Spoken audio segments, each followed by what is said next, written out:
Welcome to Rauta, I'm Jerry, and this time we have a special vinyl release here. Why special?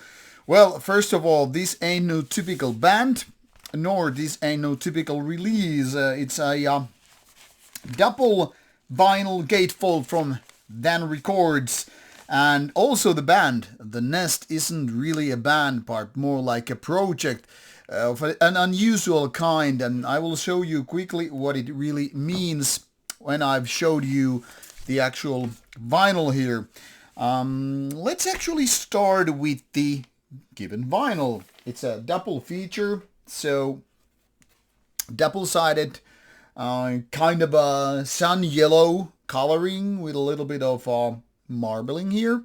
So not your usual black metal or metal to begin with looking release, but quite of a uplifting choice of colors. This other one is a little bit more tinged in orange. I don't know if you can see it right here, because obviously the colors in real life versus what you see on camera are sometimes a little bit slightly different due to how our eyes and how the lights affect what we see. Visual things, biology and all, and physics. And then we have the actual album. The Nest is the name of the project. And this is how it looks. If I am frankly, I'm being totally honest, I would say this doesn't even look like the music within. I mean, you could really say this is some pop music or whatever, rather than the kind of extreme music within. And here, inside the gatefold,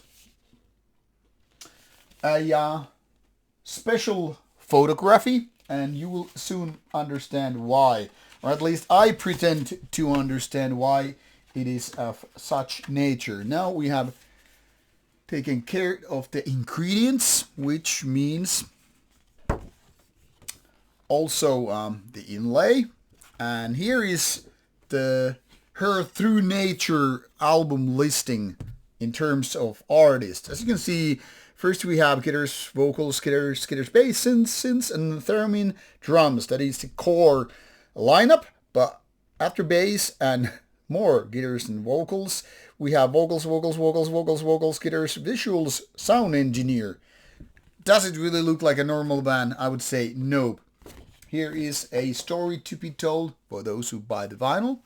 And what is curious, this also comes with an insert that I didn't notice until now because I rarely do unboxing.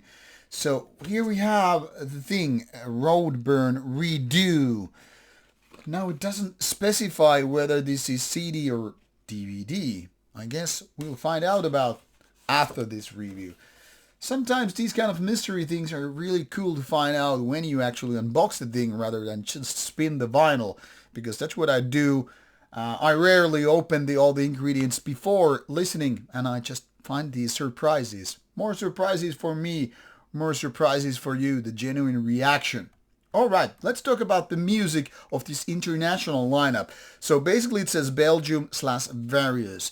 What it means is, this is, according to Metal Archives anyway, probably something that it said on the piece of inlay, a project commissioned by Roadburn Festival featuring Wolven Nest and various collaborators, which puts us in Belgium, technically speaking. But with Her True Nature, we have this interesting lineup featuring bands from various bands, including, of course, the Wolven Nest members, but also things like Alan Averill from Primordial mainly, or Melinwald from the Ruins of Beverast, etc. The list goes on with these various people. So it's a quite a, how to say, unique thing going on.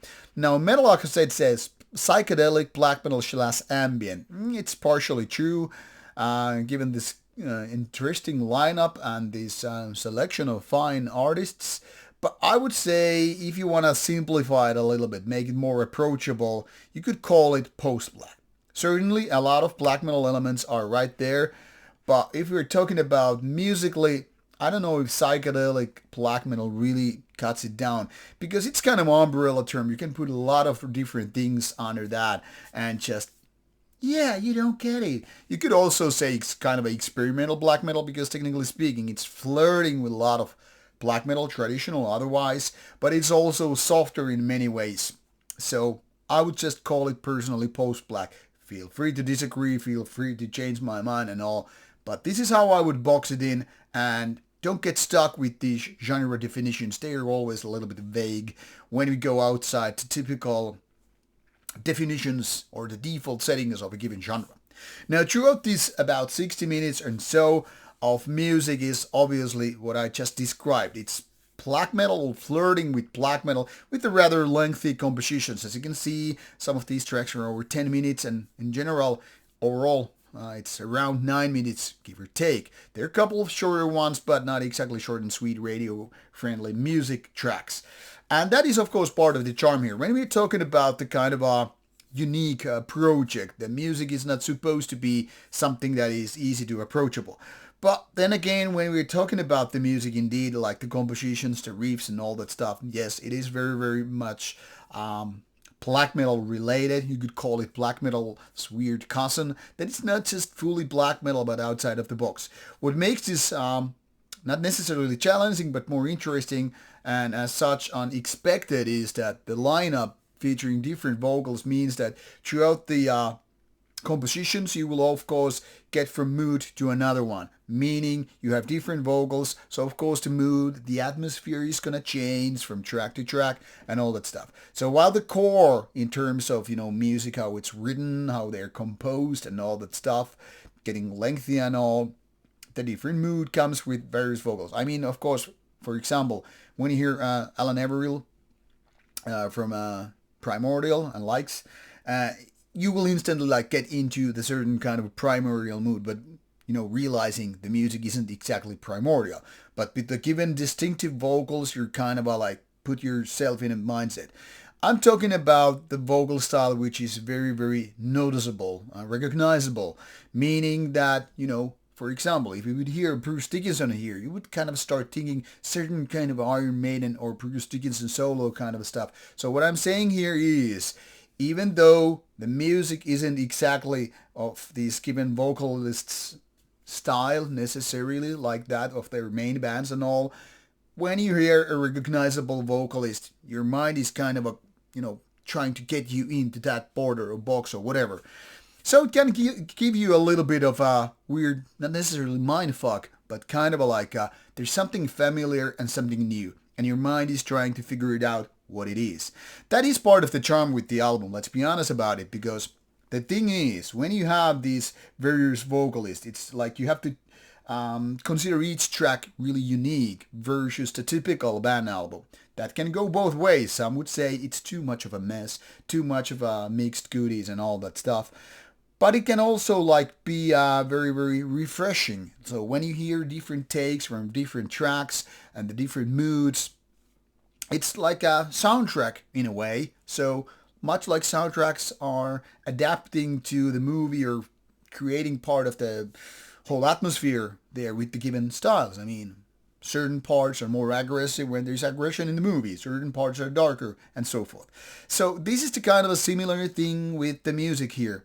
With the given vocalist, the roller coaster ride is going to take you up and down, take you left and right, all that stuff. And it makes this album interesting. However, what is worth pointing out that because of these rather lengthy tracks, it also means this is not something that instantly goes like that. There are no hit songs. Hit songs meaning in the context of black metal, they are the Mother Nords or the Under a Funeral Moons, the Freezing Moons, or etc.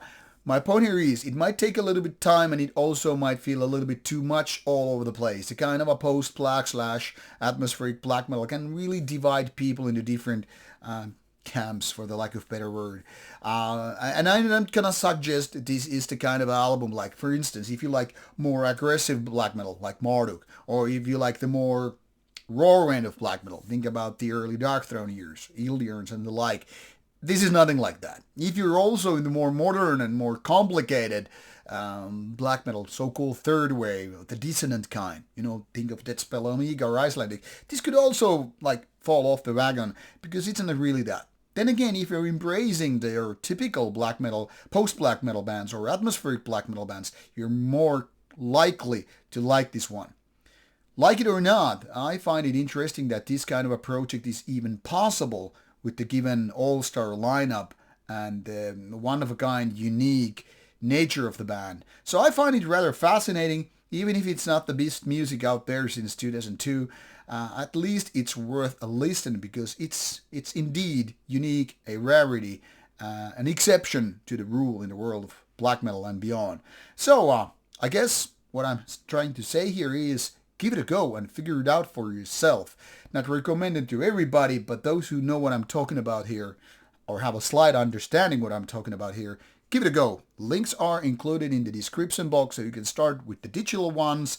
And if you consider this is worth your money, because I think it is, if you like the music, go for it. Go for the vinyl. It's interesting, it's beautiful, and worth your money if you like the music, of course.